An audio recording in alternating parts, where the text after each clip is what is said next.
dog-tailed jack, go and fetch your bank. Try that and upstate for to a different kind of sing. Went off to college, but college turned out me. Couldn't get my master's in truth and loyalty. I said, whoa, light that fuse and run. I said, whoa, I am my father's son.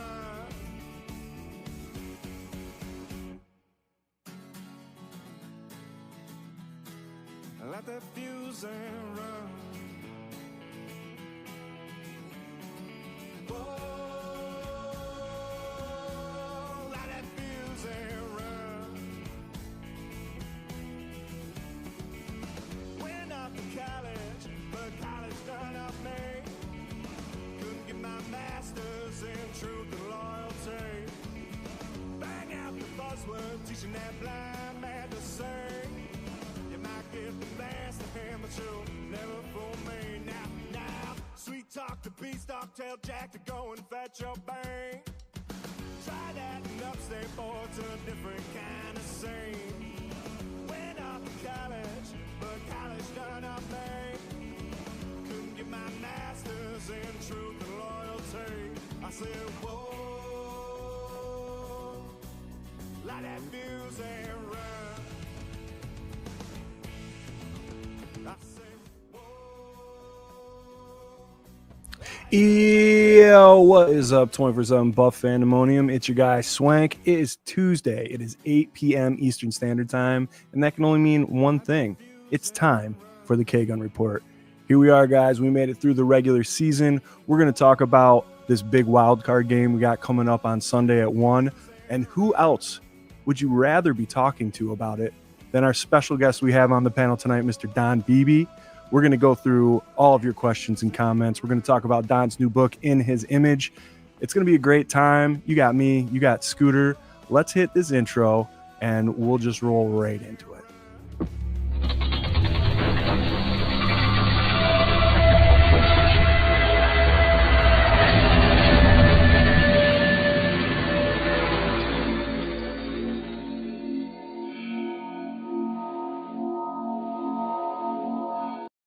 Here we are, and here it is on another beautiful Tuesday. Thank you guys so much for being a part of the K-Gun Report, brought to you by Buff Fanbase and sponsored by 26 Shirts. Go to 26shirts.com. Check out what they got going on over there. Del Reed and the gang always have the best designs. You can look great, and you can help out a family in Western New York. That's what we're all about. So go check out 26shirts.com. Tonight, we are very, very, very, very lucky to have, for the second time on the K-Gun Report, our friend Mr. Don Beebe. How's it going tonight, Don? Going well, guys. The Bills are in the playoffs, and it's about to get real fun. Yeah. Absolutely. We can't wait to talk all about it. Right next to me up here is my brother from another mother, Scooter Magooter. Scott, what do you got?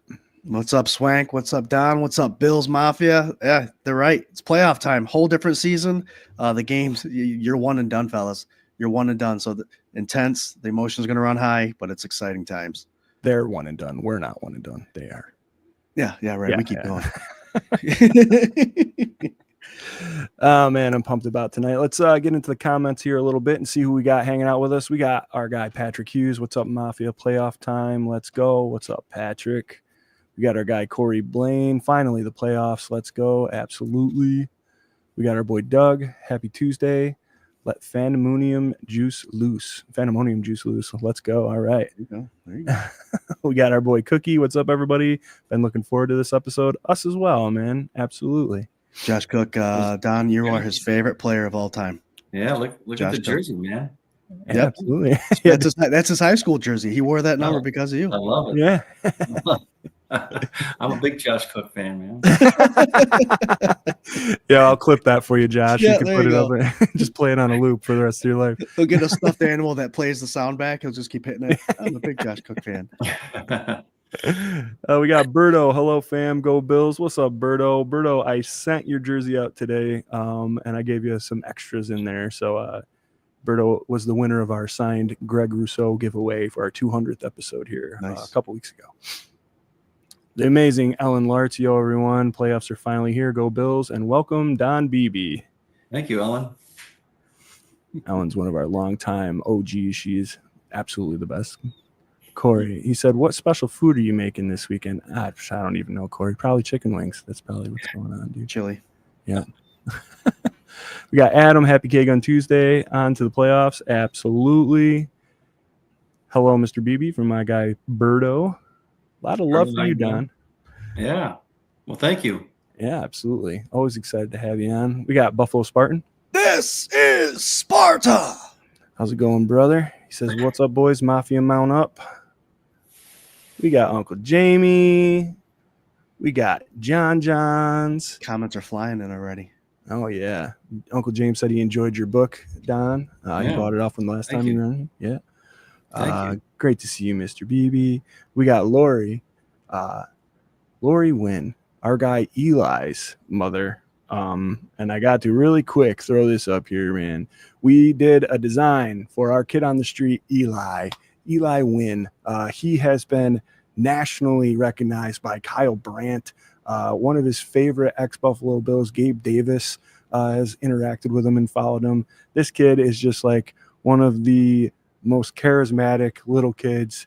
We met him with Mark Maddox at the Rager we throw every year, and he does a little segment once a week giving his picks. And we decided to give him his own merch.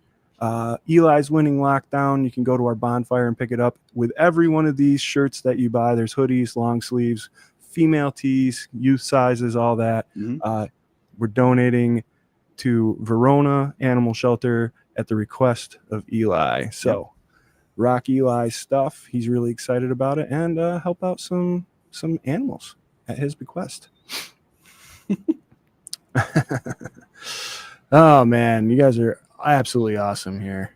Oh, there's Eli right there saying, yeah, with 4 exclamation points. Yeah, look at him. He's ready. Yeah, the man, the legend. All right, here we are. Let's get into it. And guys, keep your comments rolling in. Appreciate all of you tuning in. And if you got any comments, questions, anything like that, throw them up, and I'll throw them up for sure. Oh, we got one right here. Alan has a question for Mr. Don Beebe. What is the most memorable Bills game of your career? Well, there's a few of them. I think the first time I ever stepped on the field in a uniform was the Houston Oiler game in 1989 at the Astrodome. First pass that ever went my way was a 63-yard bomb from Kelly for a touchdown. That was pretty memorable. Quite the way to break into the NFL. So that game in play, certainly, and we won in overtime, I think 47-41 or something like that. Crazy game. But if I had to pick, it has to be the Steeler game. You know, scoring 4 touchdowns. Still, I think it's still a record in Rich Stadium. It's always going to be Rich Stadium, guys. I don't care what they call it. But I think that's still a record. So anyway, that was a pretty memorable game. Awesome. Touchdown machine that game. Holy cow. Yeah. But I went back and saw that first touchdown that you're talking about, and then reading your book, Never Give Up, the story behind it, never really get good off the press. You're going against Chris Dishman, a guy that's an all-pro, very strong corner in his own rights, and you burn him deep, and you lost the ball in the lights, you explained, and then, you know, the touch. Yeah, I tell people. Put the ball right in your hands for that touchdown. It was just, I mean, it literally was a miracle from God, because if that thing was happening all over again, I would have never caught it. There's just no way. I mean, I literally lost the ball in the lights. And that last split second, and I literally just had my hand out there, stuck my right hand, and it hit that hand and just stuck there. And then to have the wherewithal to just stay in bounds, that was luck in itself too. And then he rips the middle E off my jersey. So just a crazy play. You know, it looked, when you watch it on film, it looks normal. I mean, he's like, hey, well, great play, great throw, all that stuff, right? But the inside story is it was just sheer luck. I just stuck my hand out there, and it just stuck there. And it's just those things had to happen. And then if you remember, gosh, it was only a couple weeks later, in Rich Stadium playing Miami, same exact distance, same exact play.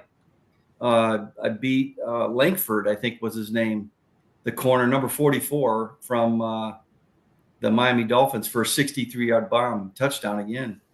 And it was just a really good way to break in as a Buffalo Bill, that's for sure. And the thing, inside story too, you guys, and I don't know if I said this on the show last time, but I'm in the huddle and we're about to break the huddle. And this was before the K gun and before we were no huddle in 1989. And Jim says to me, I'm supposed to do a post corner. And Jim says, Beebs, look, if he's pressed on you, just go deep, man. I'm throwing it to you. I mean, Jim always wanted to throw it deep, right? So he said, I don't care what you got. Just run deep. And I was like, here we go. Here we go. So it all worked out. But I was just – and then to beat a guy like Chris who just had a long career, was one of the greats in Oiler history as a cornerback. Mm-hmm. Couldn't have happened as a better guy either because he was such a good dude and a really good corner. I imagine he had a few words for you when you saw him again after that touchdown, huh? Well, I mean, the initial words were, because the very first play I was on the field was a run. And, because I didn't get a lot of plays back, that first year because we went 2 receiver set a lot. And the third guy came in on third downs. But, he got right up in my face. And he was like talking trash to me. And he was like, all right, white boy. He says, come on, man, let's see it. And I was like, oh, my God, is this what it's going to be like? I was scared to death, man. I'm not going to lie. So then the next time I'm in the huddle, it's a pass, right? And or later in the game, it was a pass. And that's when Jim said that to me. And I was like, well, here we go. This white boy better run real fast because I'm going to have to catch this. But the funny part about it, and you bring it up, Scooter, is the very next time I was in on a third down, I'm running up and I'm going out to where Chris is.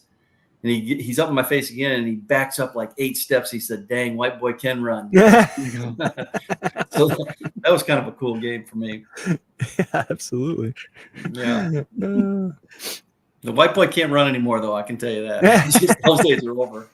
Those days are over.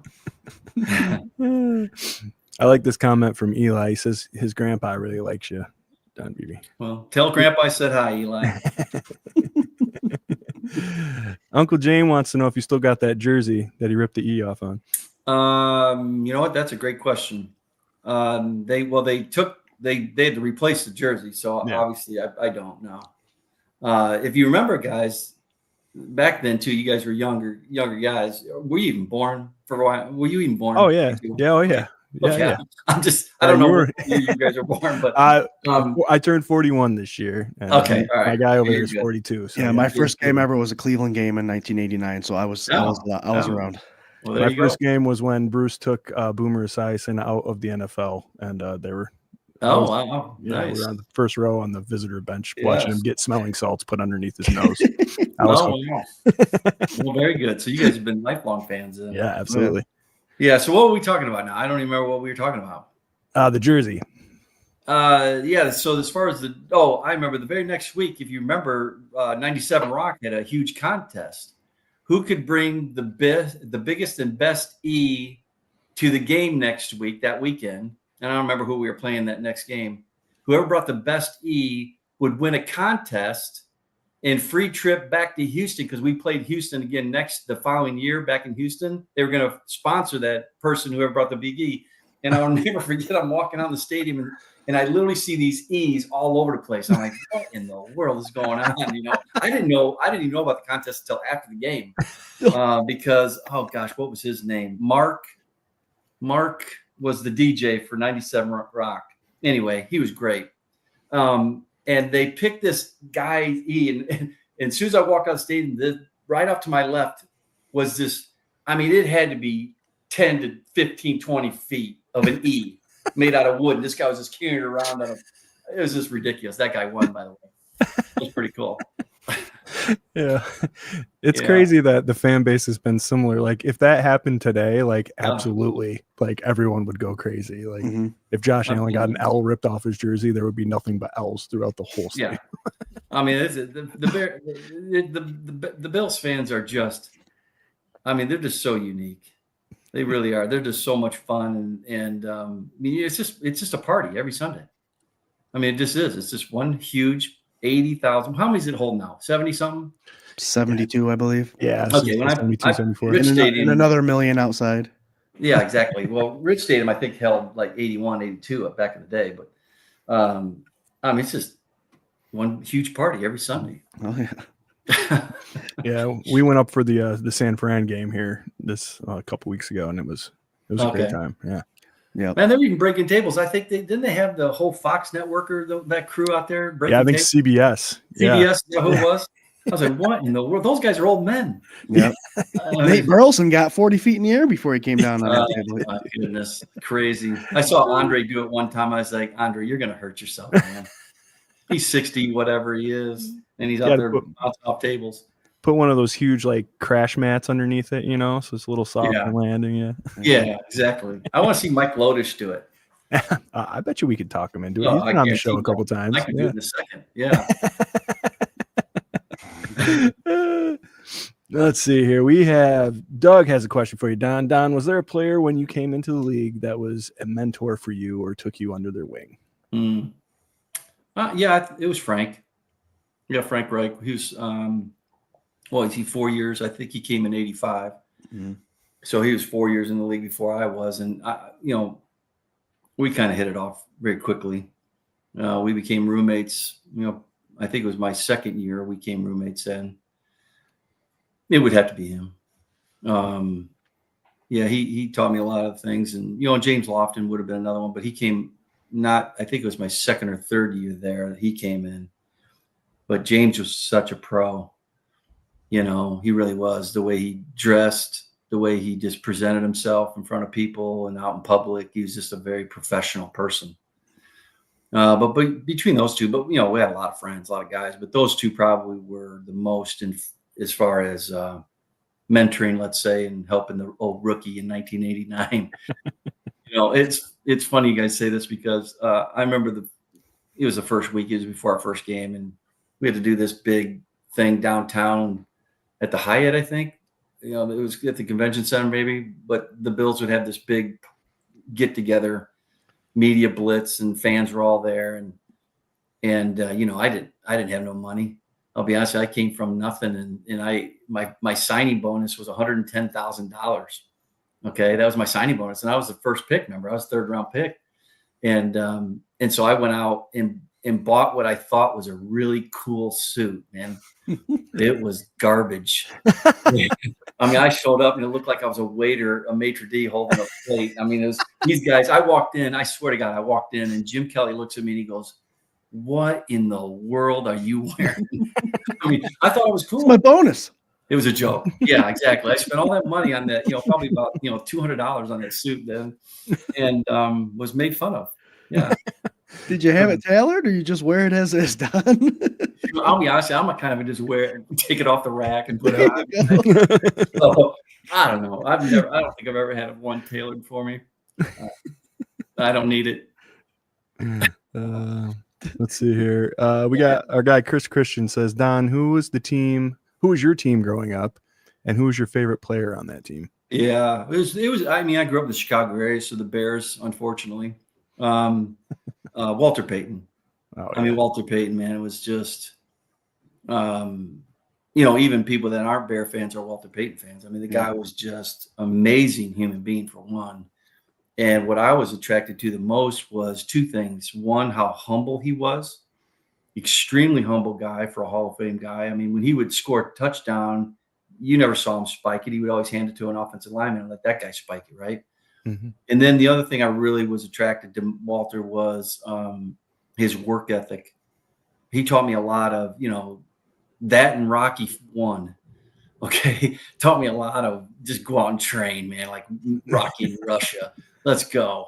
That was me. I mean, I got my hill workout that I did when I was training from Walter, and just loved the guy. And then I was fortunate to meet Connie, his wife, and his son, Jarrod, and I got to train Jarrod after I retired. I had the business called House of Speed, as you know, and I was training Jarrod, and that was kind of cool to meet the family. Obviously, Walter had already passed by then, but just really cool family. That's Yeah. awesome. What a story, man. That's great. Oh, let's see. You guys are killing it with the questions. Thanks so much. Corey says, question for Mr. Beebe. What team did you like beating the most? While I played professionally, I would assume. Yep. The Bears. The Bears. It's the same answer. It's fitting that you went to the Green Bay Packers. I know. It's kind of crazy. Yeah, a lot of my friends struggled with that one. They had no problem with Buffalo, but man, they struggled with Green Bay. My friends back home. Oh, I bet. One of my favorite plays actually was when I was with the Pack and we played in Soldier Field, and I had played there before Buffalo, but I caught a kickoff and took it to the house 90 yards against the Bears, and I'll never forget it. If you ever Google it and watch the play, I'm running to the side after I get done and I take a knee and pray and all that stuff, and I'm running to the sideline and Reggie comes up to me. He goes, "Hey, baby, come here, man. Man, I've never seen a white brother run away from so many brothers before my time." He said, "That was impressive, Beebs." Oh, my goodness. That was so funny. I mean, he had me dying laughing. But that was Reggie. I mean, that was his sense of humor. He was always that way. Favre was the same way. Jim, I mean, a lot of guys, just practical jokers. Daryl was that way. It was just – so that was kind of a pretty cool – beating the Bears, but obviously when I was in Buffalo, our rival was Miami, just beating them, and we very rarely lost to them. I think I only had one loss. You'd have to fact check that, but I think I only had one loss in 6 years against the Dolphins. We kind of owned them. Yeah. Oh, I love it. Yeah. They've replaced the Patriots, I think, in newer rivals as far as like the most annoying fan base that we have right now that we're. Yes. Don, real quick, Don, you asked about Josh Allen's record at home. Yeah. Before the show started, Jarrod actually looked it up. He's 43-13 at home. Oh, according wow! to I would have never guessed 13. I mean, that's still really good, but I would have never guessed 13. I would have swore that it would have to be under 10. That's what I would have thought that too.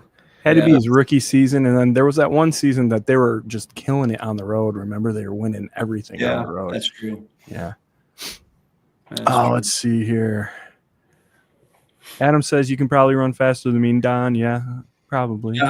Well, I don't know Adam, but if he's under 40, no, I probably can't. Yeah. So the last time I about times now, it's about age. Yeah. The last time I ran full speed, I at 50 years old, my son, as you guys know, played with the Vikings, and I was training my kid. And we were out working out, or he was working out. I was just standing there blowing a whistle or whatever. And he challenged me. He said, "Hey, Pops." He always calls me Pops. He goes, "Pops." He goes, "Come on, man." He goes, let's race. We've never raced before. I said, "Come on, son. I mean, you're 20, you're 24 years old, and I'm 50 or whatever." And I said, "All right, let's do this."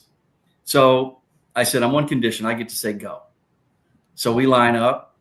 I'm all jazzed up. He's ready to go. And I said, "Go." And I took off, man. I'm telling you, that first 3 steps felt like cement.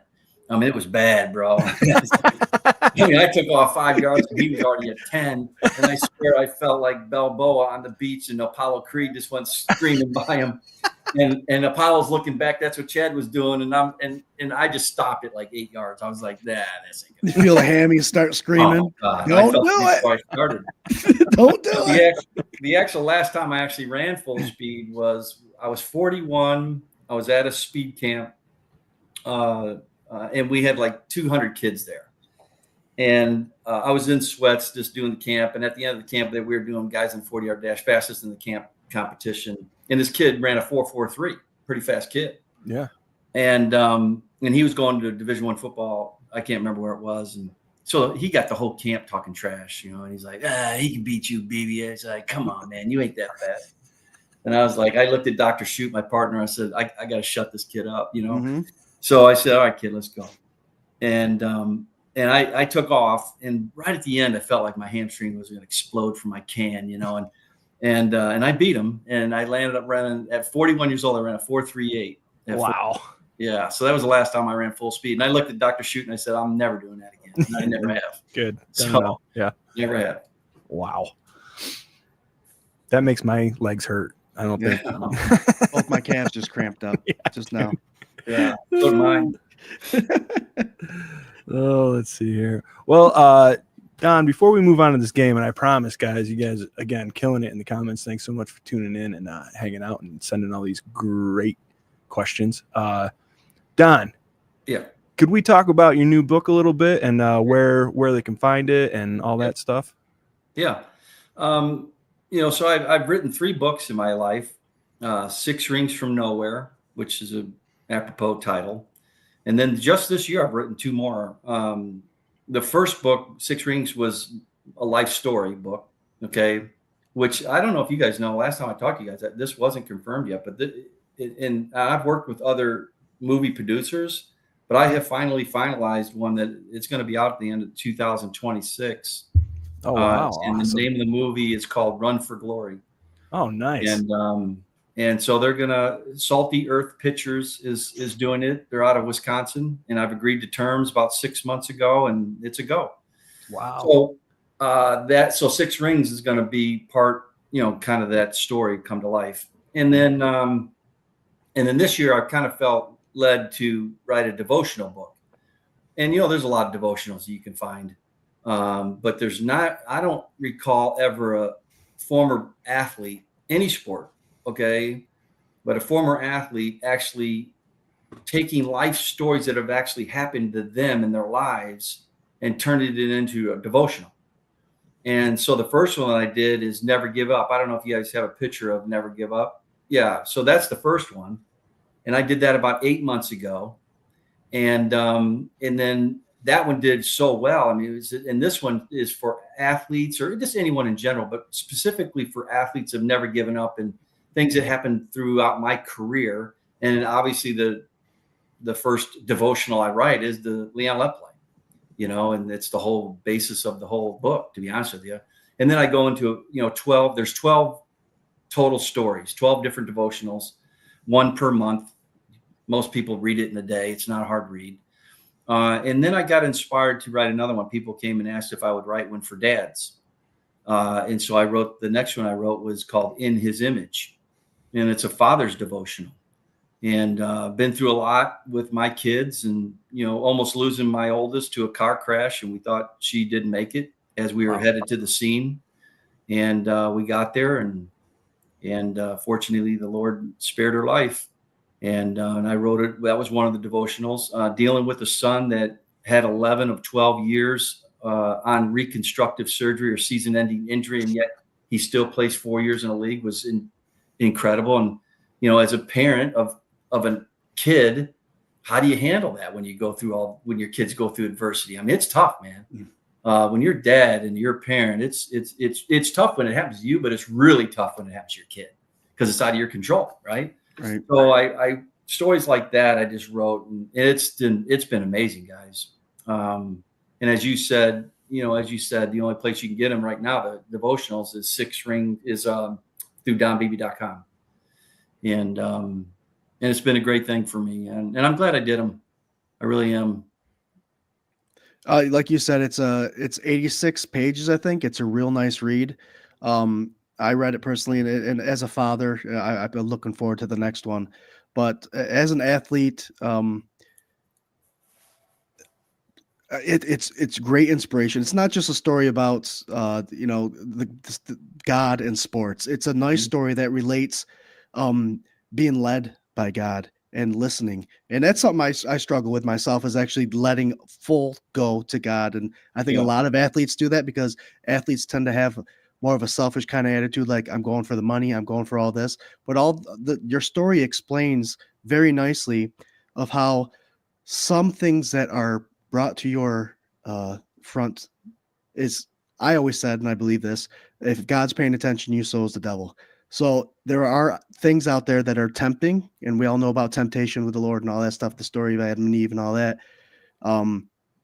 It's very cool to see the decisions you made based on the signs you were given and following your heart. And that's big time. That's big time. And like I said, I'm looking forward to the next book, and I can't wait I've shared the website, and I can't wait to share this with Bill's Mafia. Yeah. Well, I appreciate that, Scooter. I learned long ago that I played sports for a higher calling than myself.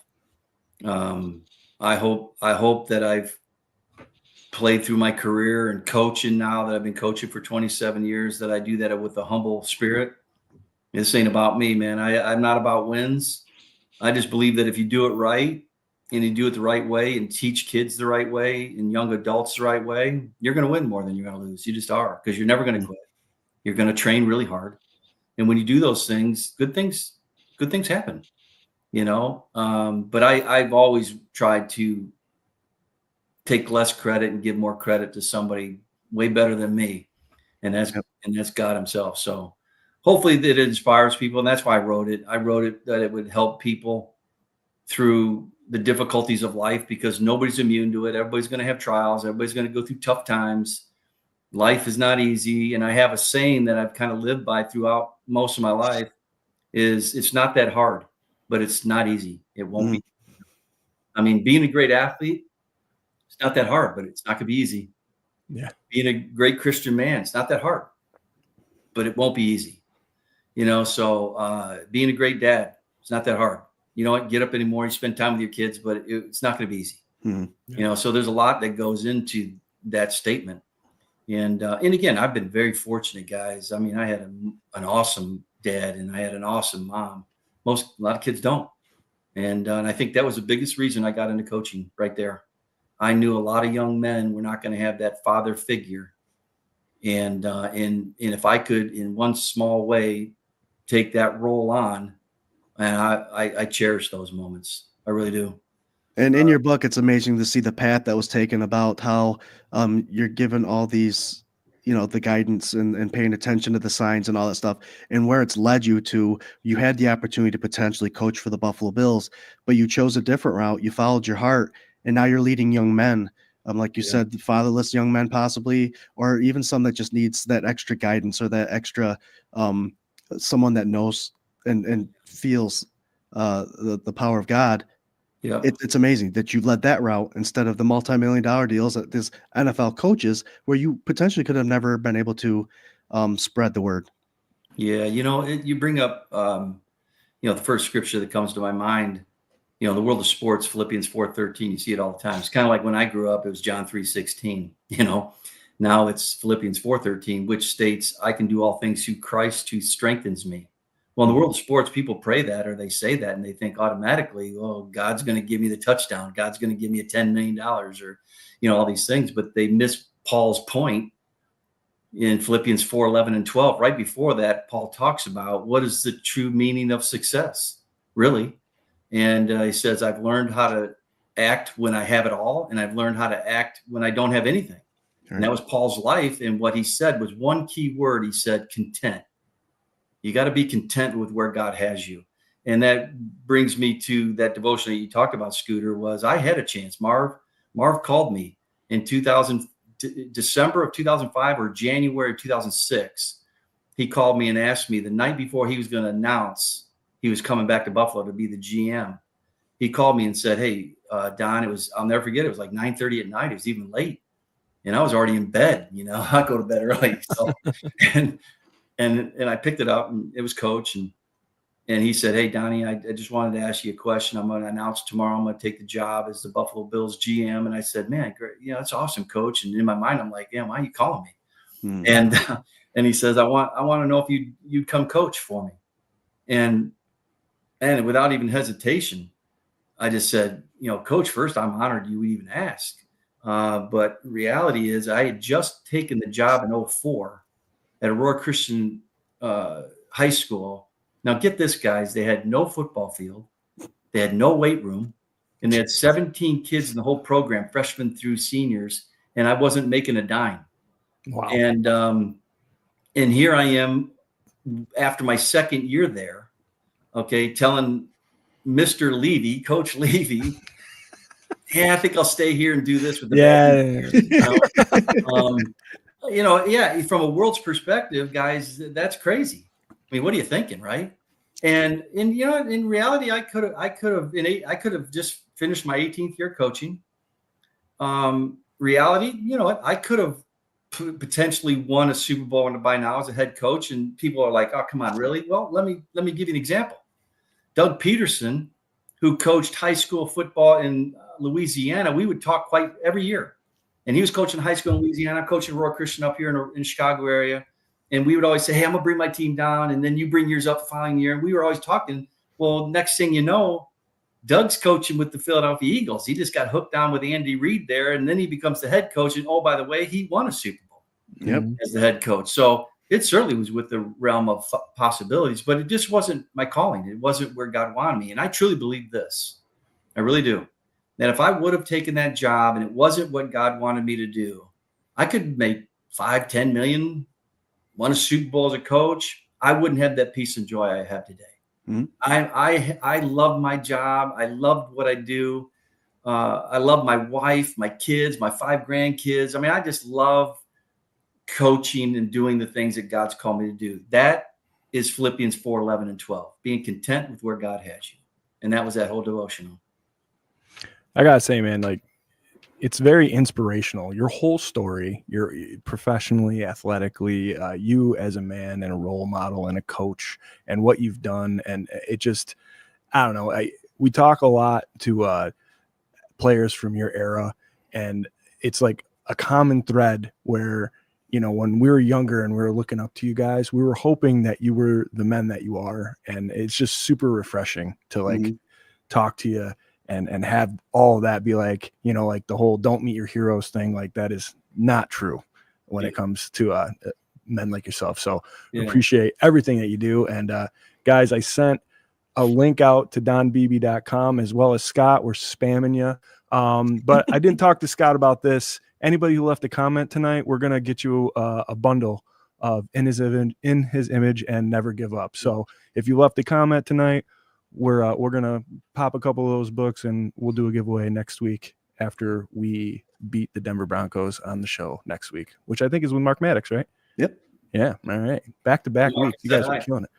Yeah. All right, guys. It is 8:37. We are part of the Buff Fan Base Network. Super proud to be. Please support everybody on those shows. Overdue right before us had Lee Evans on, so you can check that broadcast out before that. You got different era of wide receiver royalty from the Buffalo Bills on back-to-back. It's a crazy night here at Buff Fan Base. Also, sponsored by 26 Shirts. Go to 26shirts.com. Give them all your money. They do great things with it. Up over 2.2 million, something like that. Close right now. That. Yep. Yeah. So it's just great. It's very nice to be associated with all of these things and doing something we love like that as well. So. Man, that's awesome. That's a lot, guys. Man, I do a lot of podcasts. That's impressive. Yeah, man. They're Dell and all those guys. It's killer. We got hooked up with Buff Fan Base. Was this our 3rd season now? Second and a half. Because we started late 2 years ago. Halfway through the season. Yeah. Yep. Yeah. Okay. Pretty cool. Yeah. It's great. It's a good time. All right, we got to talk about the playoffs, guys. I'm sorry. Playoffs. We just got to talk about the playoffs. Here we are, 1:00. What better way to kick off WildCard Weekend with the Buffalo Bills than a 1:00 game at home, the 2 seed. We got the Denver Broncos coming to town. Sean Payton, Bo Nix, that defense. I talked a little bit last week about how I wasn't sleeping on this team. I'm not worried. Don and I were talking before this. I'm not worried, but I have been a Bills fan long enough to have those little butterflies that come along with every single game that we play, no matter what the circumstance. So let's talk a little bit about what our offense needs to go against this stout Denver defense. Don, be honored to start with you. What do you think Josh and Joe Brady and the guys got to do to get it done against Denver? Well, first of all, I think the key to this game is Cook. I mean, he's really been running well. I think he just went over 1,000 yards too, didn't he? Yep. Mm-hmm. Yeah. So I mean, he's had a nice season, and then you add the legs. The caveat is Josh's legs. You know, he destroys so many teams with his legs, and I'm sure they're going to have a scheme for that to try to stop it, especially inside the 10. I mean, and you get to the 1 yard line, everybody in the country knows he's going to run it in. I mean, you can't even stop him. But I just don't see Denver being able to stop that. And I don't think they have, even though, offensively, he had a great game last game. Correct me if I'm wrong. I think this is this kid's first playoff game, isn't it? Yep. Yeah, that's welcome to Buffalo, son. that ain't gonna work. They were chanting, "We want Buffalo" in the stadium once they. You got Buffalo. Yeah. Good luck with that. All of it. So, yeah. I just don't think a kid like this can come in, a rookie come in of playoff football and win in Buffalo. That's just there's a few stadiums in the National Football League that are really difficult. Kansas City's one of them. Mm-hmm. Buffalo's in that mix. Lambeau, you can throw that in there as well. And it's just so loud and obnoxious, and the wind, and it just. I mean, this kid, he's going to come in. I can tell you what's going to happen. This kid's going to come in very confident, Sean to have him ready and all this stuff. And then all of a sudden he's going to make a mistake, and the wheels is going to come off, because that's what happens in playoffs, because the emotions get so high in the playoffs.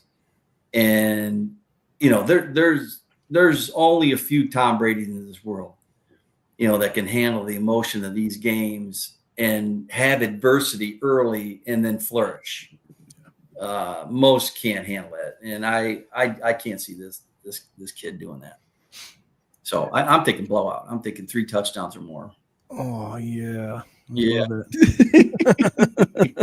Well, right now I have the weather report at Orchard Park being 23 degrees and snowy. Love it. How about the winds? Perfect.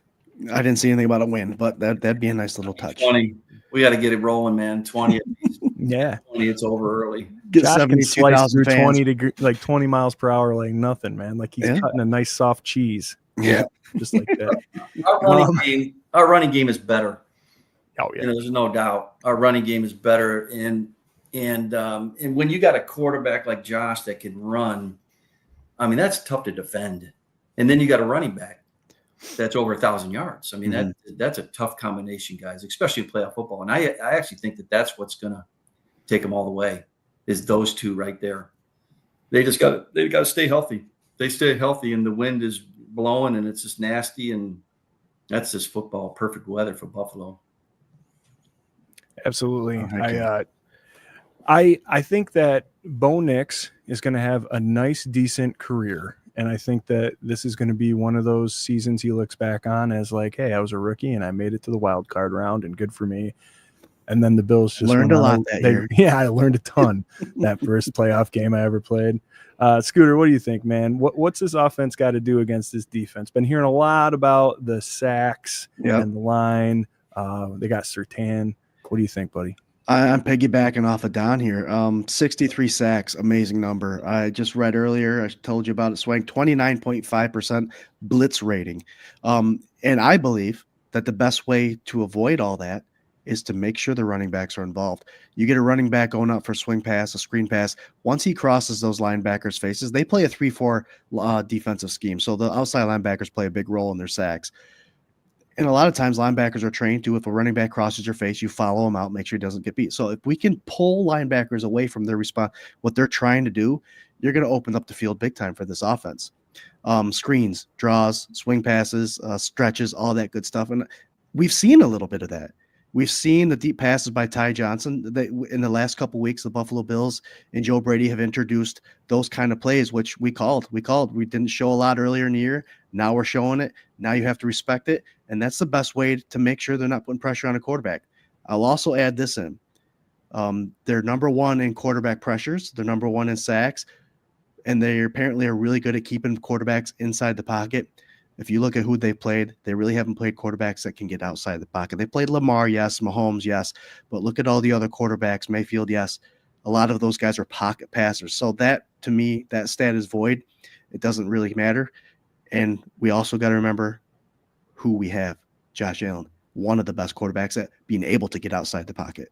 So Josh Allen getting outside the pocket, let him roll right. And like Don said, get those running backs to take away those blitzes and those blitz packages and those dangerous outside linebackers, and we'll be all set. I like it. Don, we got people in the comments calling for you to lead the charge on Sunday. Are you free or? Here I come. Let's go. It's been a while. I haven't done. It was a long time ago I'd done that. I just, once I got it, it's been 6 years coaching college football. It's impossible for me to get back. But sure, yeah, it's gonna be busy. But man, playoff football, man, I'm all about it. I'll be there. Let's go.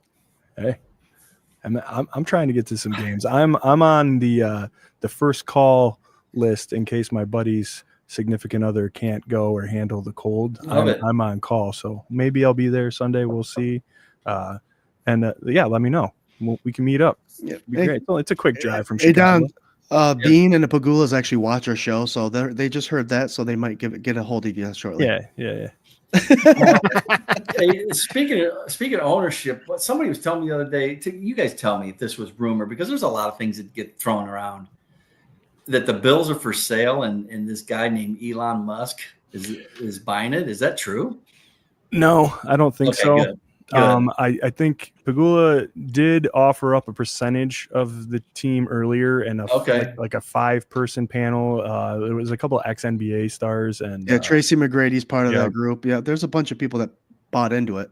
Yeah, it was like a 5 or a 10% stake or something. I think, but I think because Kim's health was deteriorating, and it was kind of like him trying to take a little bit of the load off. I think they're guaranteed to be there for the next 30 plus years with a new stadium here. So I don't think there's any real threat of them leaving or anything. But Elon, I don't know. I saw somebody threw that up in the comments earlier today. I don't think that's got a lot of weight.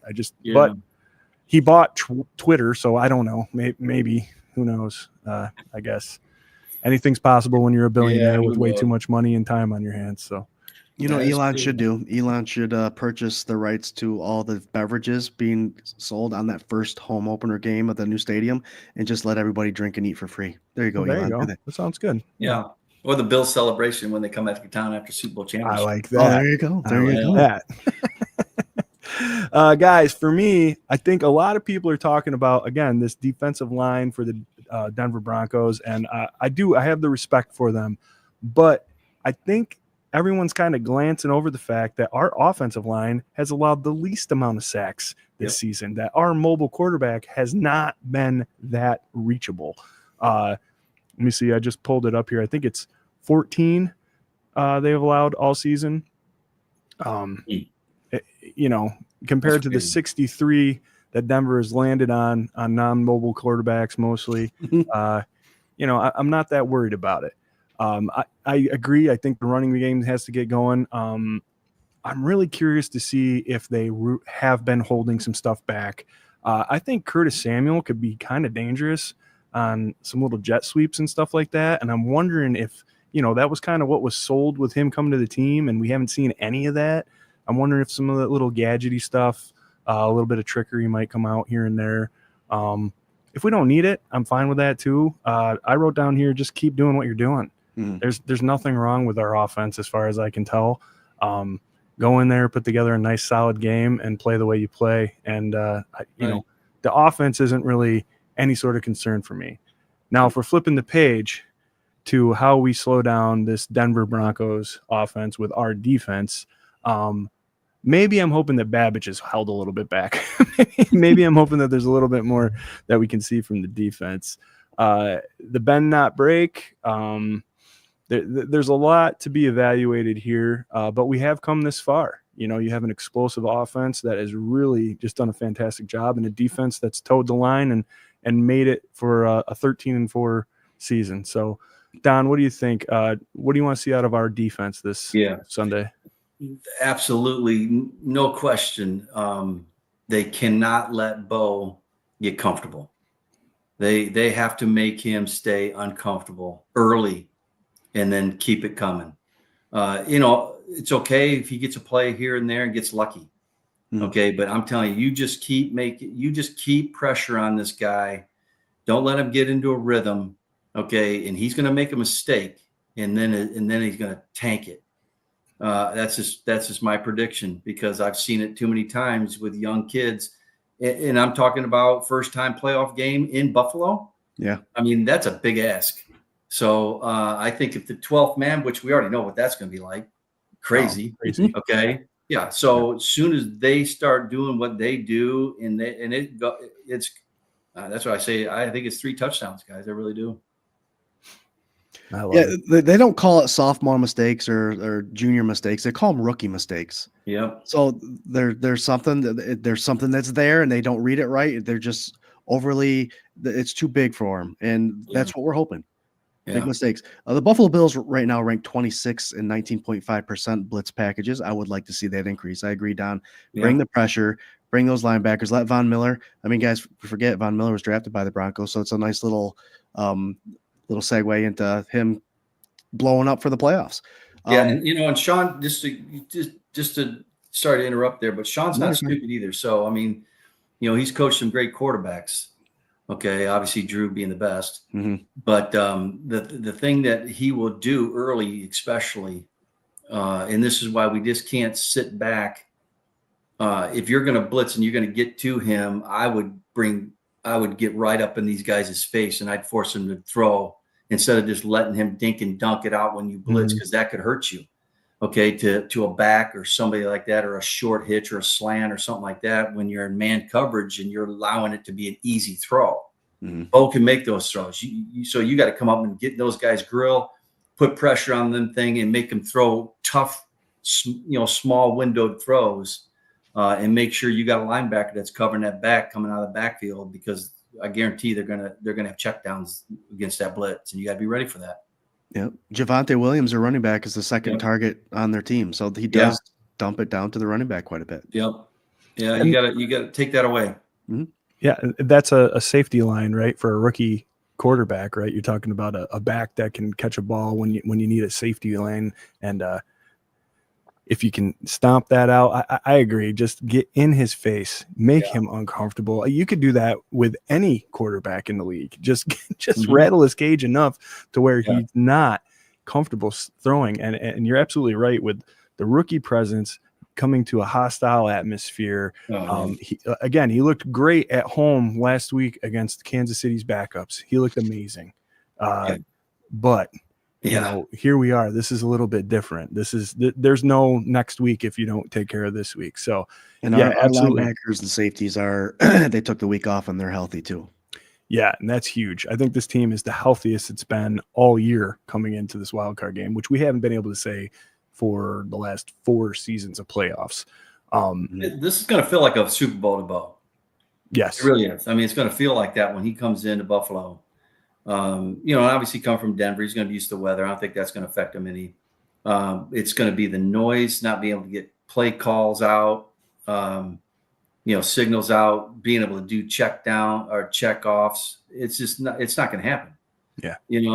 As fluently as is the last game of the year when he's playing a JV team. I mean, that's just, it's a whole nother atmosphere now. So but I do know that Sean will prepare him to just listen early, just dump the ball off. Yep. Okay. So these D-line and the blitzing guys, get your hands up, tip the ball if you can't get home, and to get a tip pass. I'm predicting a tip pass interception, pick 6. A tip 6. Early. So you mark it down though. Okay. I got you right here. I mean, we have the length. Russo and Epinesa are very lengthy guys, and they've been able to do that in the past. So I like it. Yeah. Swank's writing it down right now. I am. Well, there's people in the comments. They're calling for Jordan Phillips to get one of these. So there I think this could be a perfect marriage. Tip pick 6, big Phil. He wouldn't be able to just lay down this time. He'd actually have to run it in. So it's going to have to be. I joke. Going to have to be close to the end zone. I joke with people at work about if we had to travel to Denver, the air's thinner and it's a later game because of time. I joke that our air's thicker and it's a 10 a.m. game for Denver. Yeah. Yeah. There you go. Yeah, that's true. Love it. You take it. Yeah. Yeah, man. I think linebacker play. I think it's going to be this whole game's going to be won in the trenches on both sides. To me, the interior defensive line. My guy Eddie O. That's why I'm wearing the jersey right now. We gotta have him have that game, that call out game from a couple weeks ago, where he was getting real upset about all this social media talk about him and everything else, and he came out and shut everybody up. Yeah, he's been playing well. He has been, man. These last 3 games, he's just been climbing, and getting hot at this time is exactly what we need. Exactly. Especially all these teams that we're facing. And I know I don't want to look beyond this week, but you got to stop the run. If you make Bo Nix one-dimensional and he can't rely on that running game, it's sweet living, I think, after that, there's no doubt. That's the whole pressure. That's the load on his shoulders. It's got to be me, and that's where the rookie mistakes happen. Absolutely. Well, you guys know what the number one stat in playoff football is, right? What's that? The most important Turnover ratio, man. Yeah. Oh, yeah. Turnover ratio. Hell Hands yeah. down, number one. Marv used to talk about it every Monday. Really?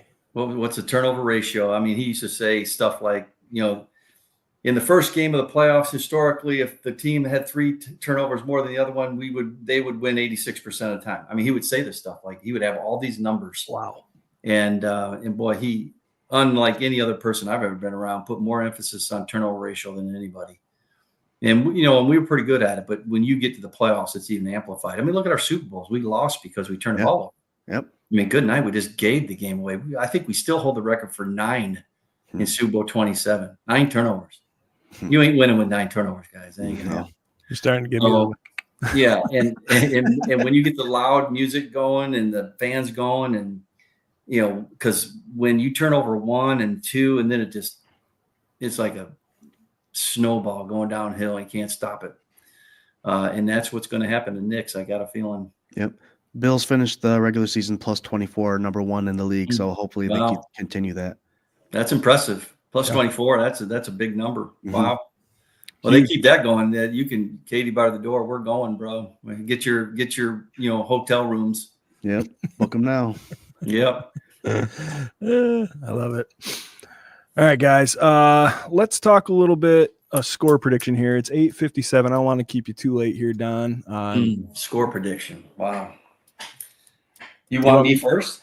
I mean, I was just saying we're going to go to that now. I don't want to keep you too late because I know it's getting close to 9 o'clock here. But I'll throw it to Scooter first. I'll put him under the pressure if you want. All right, go ahead. Go ahead. There you go. Well, we have this thing called Power of the O's. We have a SpaghettiOs thing that we've been doing here at 24/7 Buff Pandemonium, where we have some fans, myself included, that are chugging SpaghettiOs out of a can. So quick answer, Don. Regular SpaghettiOs, meatballs, or Frank's? Oh, regular meatballs. Oh, meatballs. Very good. Oh, yeah, I got to go with meatballs, man. So we've been doing this thing, Power of the O's. I don't think anybody's ever picked a Frank. I don't think so either. Nobody. We've been doing this thing, Power of the O's, SpaghettiOs. So a lot of the Bills' scores have actually ended in 0, whether it's theirs or the opponent's. There's always a 0 at the end of the score. I'm going 35-20. Power of the O's. Buffalo Bills win, obviously. I think we score 30 burger again with our offense being the way it is. And I don't think Bo Nix has it to keep up. Those are late scores for Denver, and 35-20. Go Bills. I like it. Okay, so so I got to go with the 0 thing now that you threw this out there. That's crazy. Listen, you're Tom Beebe. You do whatever you want. Yeah. Okay, I'm going to give you 2 scores. Okay, 2 predictions. So if the wins are under 20, okay, you said 23 and sunny, right? Yep. Okay. If the wins are under 20, I think it'll be 38-17. Okay. If it's over 20, I'll go 35-7, maybe 10. But either way, we're going to win by 2, 3, 4 touchdowns. Yes. No doubt. I have the detailed weather report. 28 degrees, 5-mile-an-hour winds, 40% chance of rain. I gotta talk to God on that one. We gotta change that. Yeah. So okay, knowing that, then I'll go. I'm gonna go with I'll stay with the 38-17. 38-17. Like it. Nice. Well, I did mention him earlier in the broadcast, and we got his video in right under the whatever buzzer. And, ladies and gentlemen, here's our guy, Eli. Hey, welcome to Eli's Winning Walkdown. This Sunday at 1 p.m., Bills versus Broncos. Offense is gelling, so we need the defense to kick some especially since Denver fans were chanting for us. Buffalo beats Broncos. Prediction 34-31. Wow. Don't forget to vote the chefs for the fans of the year. Shout out to 26 Shirts, official retail of the Bills Mafia Babes. And as always, peace. There it is. Eli's There he is. lockdown. They start them young out there, don't they? Absolutely, man. Absolutely. I'll tell Oh you. my goodness. So we do this Rager regular season Rager every year up here in the Finger Lakes for Mark's charity, the Help One Foundation, and he comes out when he can. This last year he was able to. So we do a live show, and we have a bunch of our buddies that do live streams and podcasts come out. And Eli was there with his mom, and his mom is in the Bills Mafia Babes. And he was really interested in the live streaming, podcasting stuff. And she was like, go up and ask. And he came up, and oh my God, he just took over the whole, like, lit it all up, man. The kid's such a good kid, man. And yeah, so it's been fun. He's awesome. done a video every single week for us. And They got to get him to do the coin flip. yeah, absolutely. You got to make it. You know the people, man. You got to make the call. Holy live. That's awesome. Yeah, he's a good kid. Yeah. Guys, don't forget, I want to throw this back up here really quick while I'm talking about it. We got Eli's gear that we just put out here this last week. If you're interested in any of that, you can go to 247buffandemonium.com and check out our shop, our bonfire shop. And yeah, there's a ton of cool stuff up there, tees, hoodies, all that. But if you buy this particular shirt over here, all the proceeds go to the Verona Animal Shelter at Eli's request. So check it out. It's a good time. He's really excited about it. We're really excited about it. He's a great kid. Good kid. My score prediction is Bills 31, Denver 20. I think that this is going to be one of those games where at least 10 of those points from Denver come at garbage time towards the end. I'm hoping that Josh isn't even playing the second half of the fourth quarter, and we're all comfortably singing Kumbaya in the stands and getting ready to face whoever's next, who I think is probably going to be the Pittsburgh Steelers. But that's me. Wow, that's a bold prediction right there. Yeah, hell yeah. Really? You think the Steelers are going to go into Baltimore and win, huh? I think if anybody can do it right now, and Wow. all this MVP stuff, Don, man, the life that Scott and I and Jarrod, like, we live in, like the Twitter debates between Lamar and Josh, and to be honest, I really don't care about that much. I think he deserves it. The only reason that I care is that it's a crime he hasn't gotten it yet in all these years. Yeah. But I don't think he wants to bring a Super Bowl here, and all of us would rather have that than MVP. But, oh my God, the debates on Twitter are just it's crazy. I think Josh is going to get it, though. I think so, too. I really do.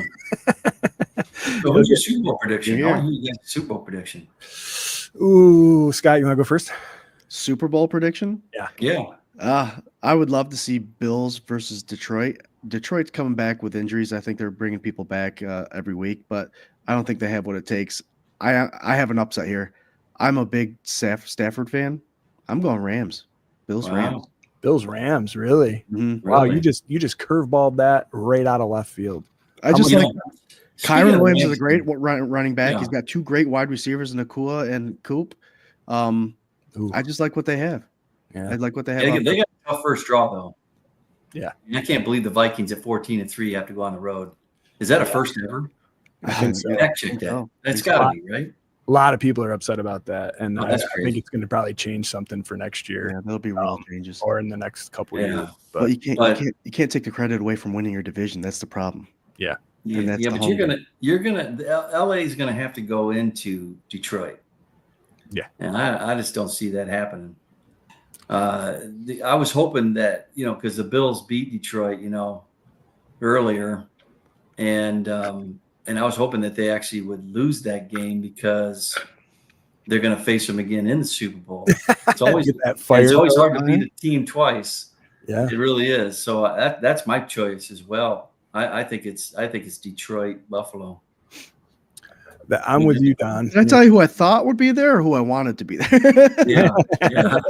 Yeah. I just don't see. I mean, the Ravens are a good team, but I just don't. And then obviously you have the Chiefs, but I think they've had their run. I mean, they're still 15-2. I get it. They're still a great team, and it's going to go through Kansas City. I actually think they're going to get beat early. Divisional round. I think they're going to get beat. Yeah. I think they're going to make it to Buffalo's. Yep. I think that's the divisional round. I think they're out. Yeah. I think they're out first game. I just don't believe in them this year. Scott, what's that stat? All the games that they've won by one score. Isn't that crazy? Their record would be what if you twisted the one score games around, made Bills would still be like 9-4, whereas the Chiefs would be like 3-11. Yeah, it's pretty crazy. Yeah, that's crazy. That is crazy. So I just don't think they're going to get it done in the playoffs this year. I think they're done. I agree. Plus, I don't want them to win anyway. This would be 3 in a row, wouldn't it? Yeah. Yeah, but that can't happen, guys. I mean, that's just not going to happen. We can't have them going into next year. I don't want to sweat it out. Oh my God, it would be miserable off season. Yeah, that can't happen. Now we know what all the other fans in the '90s felt about the Buffalo Bills. Yeah, exactly.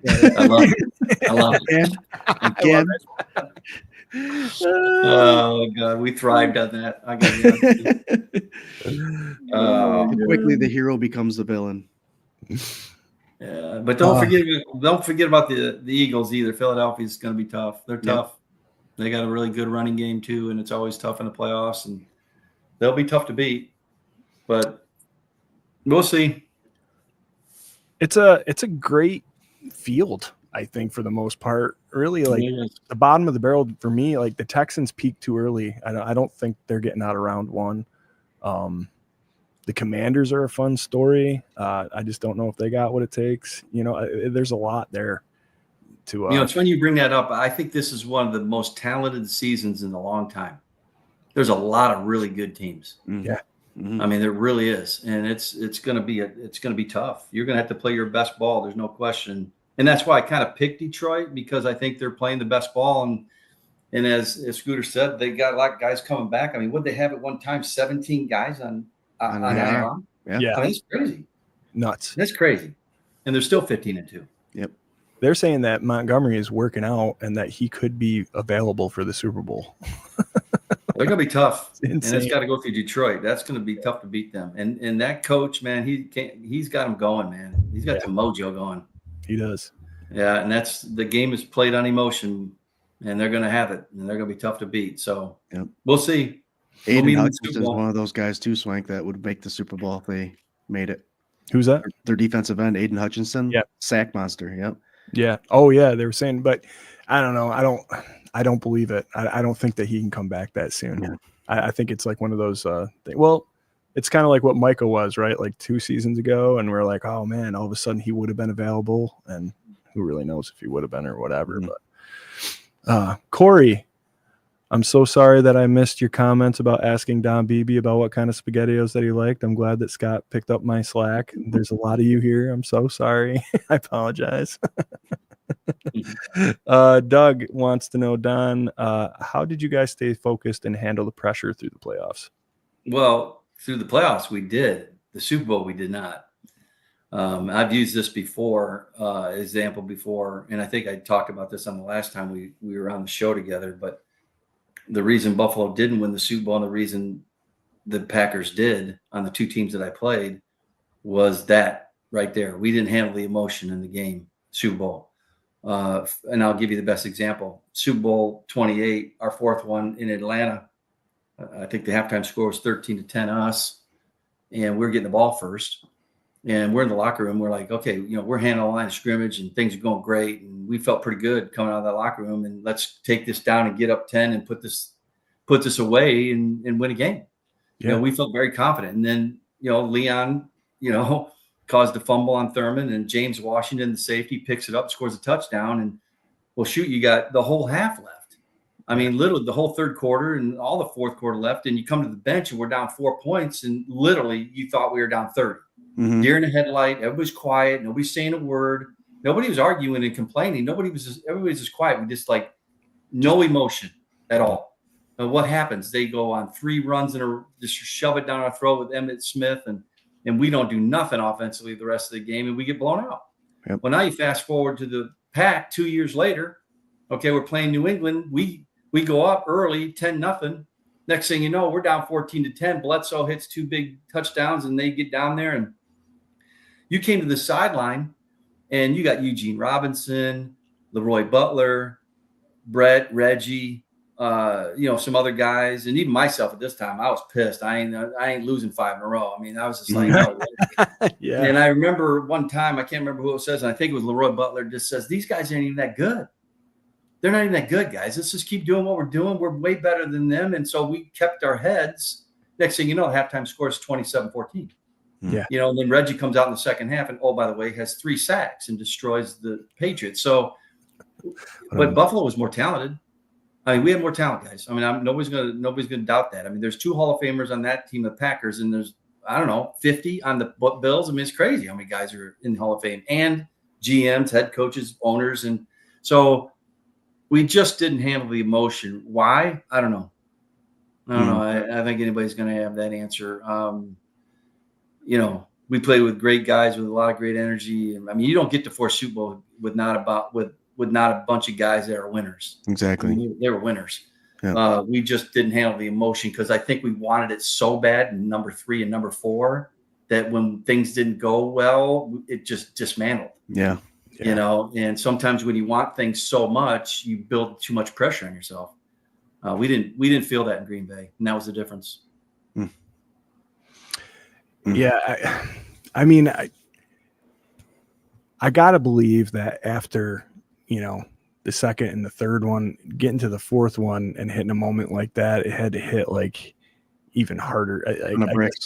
I understand it. I wish it didn't happen that way, but I guess I understand it. And I definitely understand the opposite way in Green Bay, hyping up the bench. Like sometimes when I'm watching games and, luckily it hasn't happened that often in the last couple of years with Josh, but if you can tell, you can read Josh's eyes, I think, as a fan, and say, like, is it wild, crazy Josh? Is it calm, cool Josh? Is his head down on the sidelines? Is he amping his guys up? And for me, I'm like, man, why isn't he over there? I don't care if you're down 2-3 scores. You're Josh Allen. I'd be going up and down that sideline, just being like, let's go. This isn't over. Yeah. And that comes from that guy. Yeah. And I think Josh does have that. And I think he's morphed and grown into that. Yeah. And he's had a lot of big moments already in his career. Obviously, he hasn't been in a Super Bowl yet. But he's played good in the championship games. I don't think Josh has played bad in those championship games, So I think if we could just play a little better defense, okay, in that game when we get there to the AFC Championship game, and then if we get to the Super Bowl, we'll win it. There's no question about it. It's funny. I used that same analogy that I just said right there, coaching high school football when we went to our first state championship. I mean, you're dealing with 16, 17-year-old kids, 18-year-old kids, and they're just like, oh my God, we're playing at U of I stadium. And, but yet I brought them down to earth, and I brought them back to our first practice together, back in the weeds and the grass and just where it all started, and I even used the first state championship. I used Coach Levy's "Where would you rather be than right here, right now, man?" We're here together. We're family. We're loving this. And I used that quote, but I expounded on it, of what it really meant, and you could see that it really registered with his kids, and it just kind of calmed them down, and I pulled the leaders aside too, and I told them how important they were when things were going to go bad. Yeah. And what they did early in the game, we got down 12-0, and it could have unraveled. What did we do? We ran off 42 straight points and won 42-12. And it's because of our leaders. Wow. Our leaders just refused to give up. They kept their emotion. They kept their good attitude. And eventually things started turning around. And then, boom, we blew them out. So I always say this, that the bigger the game, the bigger the moments. And this is why I really believe that Bo is going to struggle, especially if he makes mistakes early. Okay. because he's never experienced this, is the emotions of the games get greater and greater now until you peak at the Super Bowl. And as an individual and a team, if you don't handle those emotions, you go like this, you're like a roller coaster. Even when you do something good, guys, it's not over. Okay, get over it. Okay, you scored a touchdown, great. You're up 7 points. Big deal. Keep doing what you're doing. And the team that does that and stays that focused and he handles the emotion, they win them. Forget the talent. We're all talented. Okay, forget the talent. It's a matter of keeping your emotions in check. I mean, that's perfect. You know, you always hear it's this game, it's this week, it's 1-0, it's the next play, like that kind of stuff. And it's really how much of it is lip service and how much do you see the players that really understand that and can just chug along, trust that process and get it moving and keep their emotions in check. That's really insightful. Yeah. Don, we've had a couple people, and sorry, we're keeping you a little late here. I promise we'll cut her off soon. We've had some people asking if you have a charity that is preferred by you, and there's some people that would like to donate if there is something that you're associated with. Make-A-Wish. I'm a big Make-A-Wish guy. Just a lot of, I love that organization. A lot of kids that I've met through the years, some of my favorites. One kid, Melissa Stanton, this is, I'm going to try to not talk about too long because it's a long story, but when I broke my leg in December 23rd, 1990, right before the first Super Bowl playoff run, I was on crutches. I broke my leg against the Dolphins. And I went to the hospital, and this is one of my devotionals I wrote about as well, but I go there and just feeling down in the dumps, man. Buffalo's going crazy. Everybody felt that this was going to be the first Super Bowl we're going. And, and I'm feeling sorry for myself, my leg up in the air because I snapped in half. Right. And the nurse walked into my office or my room and said, there's this 11-year-old girl, her name is Melissa Stanton, and she really wants to meet Don Beebe. She's a big fan. And I'm like, my initial reaction is selfish, right? I'm like, I don't want to see anybody right now, but I didn't do that. I didn't say that. And I said, you know what? You bring her in here. Bring her in here. And she lit up my world. I mean, literally lit up my world. And here she came in with the halo over her head. She just had her 12th spinal surgery. Wow. And her attitude, guys, was as spirited and good-natured as I've ever met. And she's in a wheelchair with a halo on her head. And she's got spinal cancer. And we became really good friends and took her to a couple games, took her to a Super Bowl. And she just passed this past April at 42 years old. Wow. Amazing story. And she's going to be a big part of the movie. I want her to be a part of that because she's a living example of never giving up. Everybody says that I have the never give up. No, that right there is the living never give up story. So, Make-A-Wish, no doubt. Good.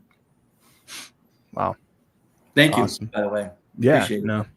You said we got 820 of you tuning in live right now and appreciate you. Don't forget we are part of the Buff Fan Base Network and also sponsored by 26 Shirts. Go to 26shirts.com. Check out what they got going on over there. Don, I think it's about that time of night. We like to roll around the panel and do a final thought and a sign off. And I did want to throw up your books again real quick here. And guys, please go to donbeebe.com and show our amazing guest some love and pick up a couple of these devotionals that he's written. And Don, please. Yeah. Final thoughts. My final comments are this. I always want to let the Bills fans know when I do talks like this, how much they're loved by the players. They're the best. I had the time of my life, 6 years in Buffalo. They're not fans, they're family. Mm-hmm. And it really is when I come back and I go to dinner or I just see people around town, it's just like, you go back in time 30 years. It's just like, boom, there we are. Right. That's family. And so I love doing these shows. I do for that reason alone. Okay. And the last thing I'll say is this, that the Broncos are 4-5 on the road they got no chance of beating us in Buffalo. No chance. They'll be 4-6. Ooh, I love it. Go Thank you, Buffalo. Scott. Absolutely. Thank you so much, sir. Scott, what do you got, man, for a final thought here? It's the obvious. Go to Don Beebe's website. Grab those 2 books. One is a devotion on his life coming up as an athlete, and the other one is on fatherhood. Like I said, I've read the first one. I'm going to get the second one. We are going to have a giveaway show, guys. We're going to have both of these books up for giveaway. You left a comment today. We will spin that Fandemonium Wheel of Destiny, see who wins those 2 books. But you're right, Don. It's family. We love having you on because of the in-depth conversations we have about spiritual stuff and family. And I'm a father of 3. My brother's a father of 4. Swank is an uncle of all of ours. And we love our kids. And, life is too short to worry about stuff that doesn't matter. We got family. Sports is fun. But hold everyone close. With the amount of stuff that's been happening on the New Year's will happen during New Year's and all that stuff. Sports is fun. Enjoy it. It's a way to get away. But your family is the most important thing. And my brother just got done with surgery. He had his bicep tear. We're thinking about your brother. It was scary for him because it was his first time ever. I love you. And thanks for coming on, Don. Very special. Go Bills. Yeah, no, I missed him too. I know he's on IR. I told him he's on IR for the playoffs. Yeah, his right wing is out. He tore his bicep. Yeah. Playing with my dog, so I kind of wow. Doing what he loves. Yeah. Doing what he loves. Well, as always, guys, I appreciate having it on. We'll come back on sometime in February when they win it all. How's that? I love it. Yeah, Love absolutely. it. Yeah. Absolutely.